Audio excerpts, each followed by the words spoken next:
Shalom, Minister of Salzburg, giving all praise to Yahweh, Ba'ashem, Yahushua, Ba'ashem, Ka'akodash. Double honors to the apostles of Great Millstone, and honors to you brothers doing the work of the Most High in truth and in sincerity. Yahweh's real name, of whom the world inwardly calls God, Jehovah, Yahweh. His real name is Yahweh. His son's true name is Yahushua, and when we pray for Yahweh, Ba'ashem, Yahushua, meaning in, meaning then Sham, meaning names Yahweh in the name of Yahushua. Real quick, just wanted to touch on this one. Don't really know what Spirit's going to lead on this one, but I was watching something, right, and it basically came across this little bit of information. So I asked the robot to help me go into it. I just said, tell me the history of the under God in the Pledge of Allegiance, right? And it turns out, right, the original Pledge of Allegiance, 1892, right, comes from this, right? It says, I pledge allegiance to my flag and the republic for which it stands, one nation, indivisible, with liberty and justice for all, right? Francis Bellamy, 1892. Okay, so you say, it says the pledge was written, right, a Baptist minister and a Christian socialist, right? The original text did not include under God, right? It says early modifications. It says in 1923, my flag was changed to the flag of the United States. In 1924, other America was added, creating the version used until 1954. Right, none of these involved religion. They were meant to clarify national identity, especially for recent immigrants. Okay, and then basically came out, all bits of information that I saw was just this idea that it was added purely as part of like Cold War politics. Right. Reason why this was interesting is basically because we end up in a situation today, right, where these E's, they're doing the same thing. They're trying to revive this idea that they're Christian. It's not, no, you ain't. Right. In fact, let's grab this. In Psalms 15:16. It says, but unto the wicked the Most High saith, what is thou to do to declare my statutes, or that thou shouldest take my covenant in thy mouth? Right. So what are you doing trying to pretend you've got the Most High with you, right? What's with the pretending, right? We understand, we know exactly what you are, that you are the sons of the wicked, right? Scriptures talk about the third part of man. I forget exactly how it's phrased, right? Of which right, is the children of the wicked, right? So just bear me 1 second.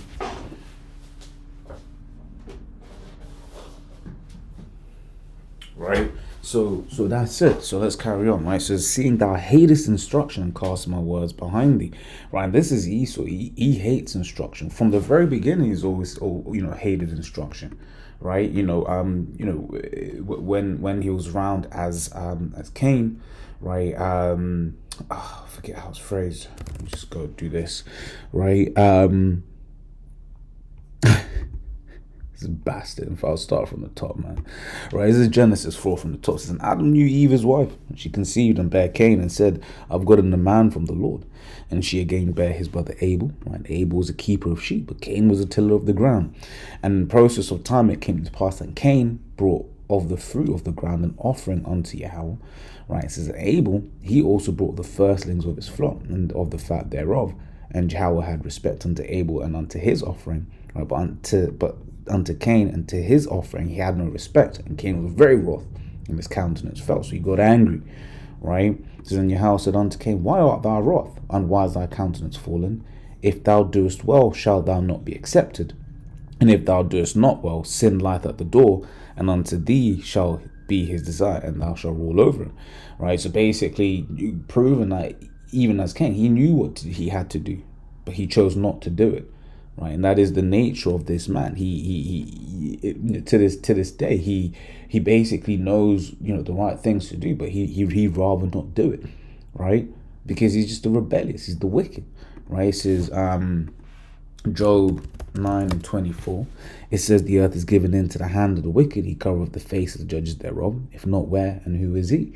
Right. So that first bit going into the fact that the Lord today who's ruling the earth, right? This Edomite, right, and covereth the faces of the judges thereof, right? Who's gone around committing iconoclasm, right? Covering up the true faces of the most High, right? Which, we don't know how the Most High looks feature for feature. We know, we know his skin color, right?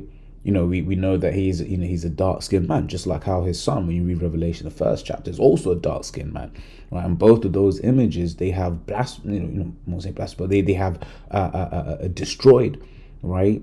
They have crucified, right? Those two images they have crucified and pushed out the images where they are the children of that the Most High, his son, look like them, okay? And then also who the true Israelites are, right? Which we're the true Israelites, right?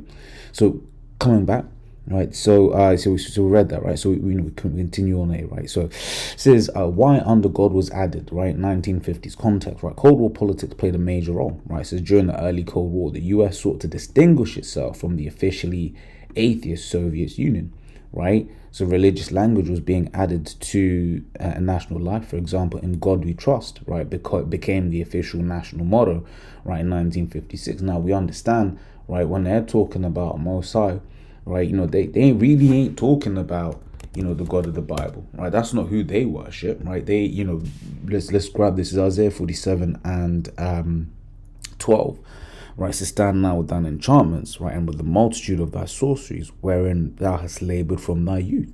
If so be, thou shalt be able to profit, and if so be, thou mayest prevail, right? So basically, going into when it says wherein thou hast labored from thy youth, going into from America's conception, from the point that the Lord, basically how them devils create that land, right? Them devils have been going into witchcraft, they've been going into enchantments, into sorceries, right?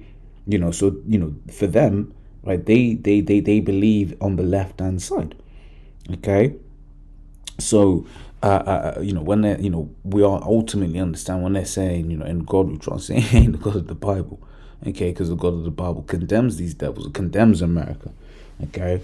He condemns America, rather, right? It says, for example, in God We Trust became the official national motto in 1956, right? Key factors: lobbying by Christian groups, especially the Knights of Columbus, right, who had already added under God to their own ceremonial recitation, right? So ceremonial rites, right?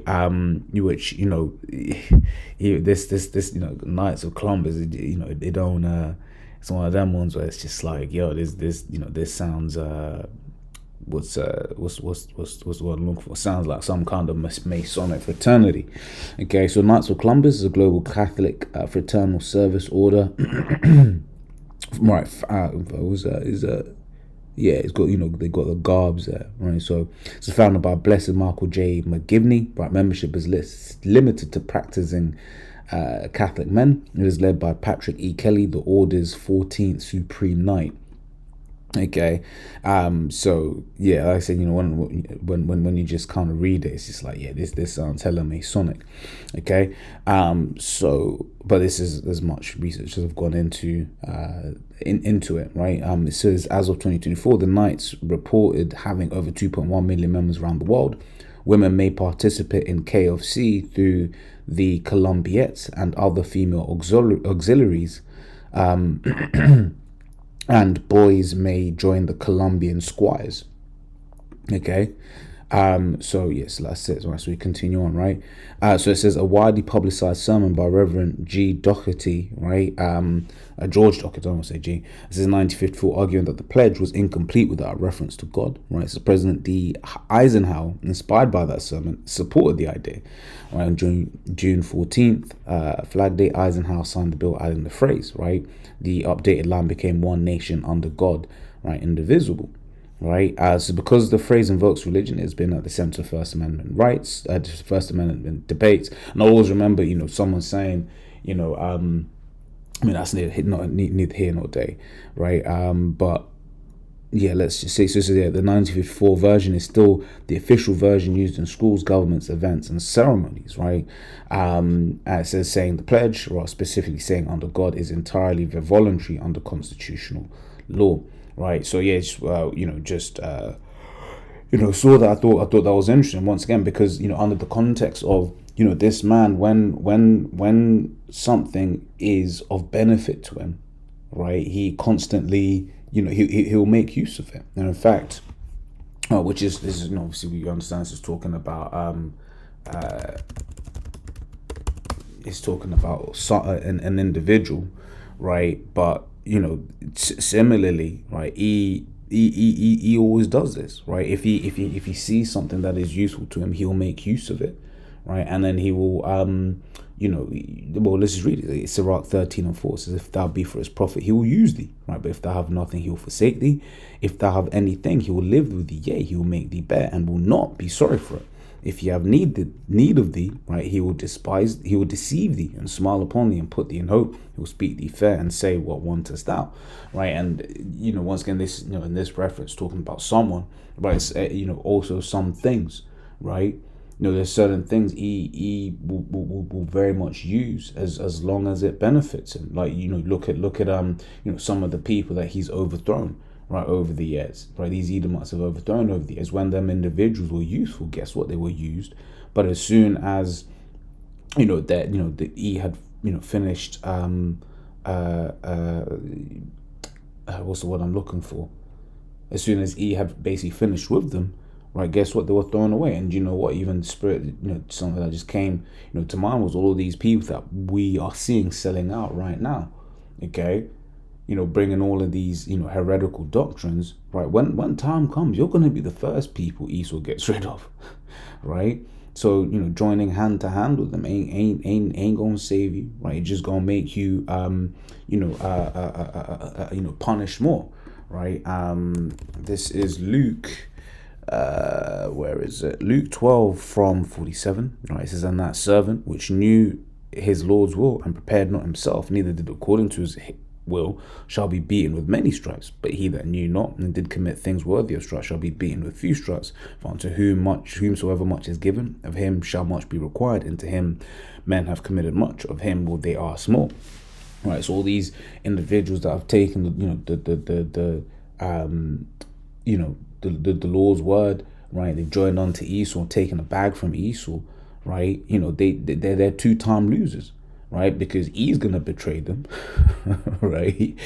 You gonna trust the Edomite, man, right? He's just using whatever is beneficial to him at that point in time, right? What does the scripture say? It says, never trust thine enemy, right? Let's jump over there real quick. It says Sirach 12:10, right? It says, never trust thine enemy, for like as iron rusteth, so is his wickedness, okay? Which, that's science there. That's science, right? Iron, exposed to oxygen will rust, right? It goes on to say, though he humble himself and go crouching, yet take good heed and beware of him, right? And it says, and thou shalt be unto him as if thou hast wiped a looking glass, and thou shalt know that his rust hath not been altogether wiped away. Okay, basically, once again, building on that point of he is, regardless what he says, what he does, he is going to let his horns out, right? And even on that, we can jump over here, right? It says Psalms 55 from 20 or 21. I'll start from 20. It says, he hath put forth his hand against such as be at peace with him. He has broken his covenant, right? The words of his mouth were smoother than butter, but war was in his heart, right? It says his words were softer than oil, yet were they drawn swords. Okay, so he's always going to speak and tell you what it is that you need, that you want to hear, right? So that he can lie in wait for you.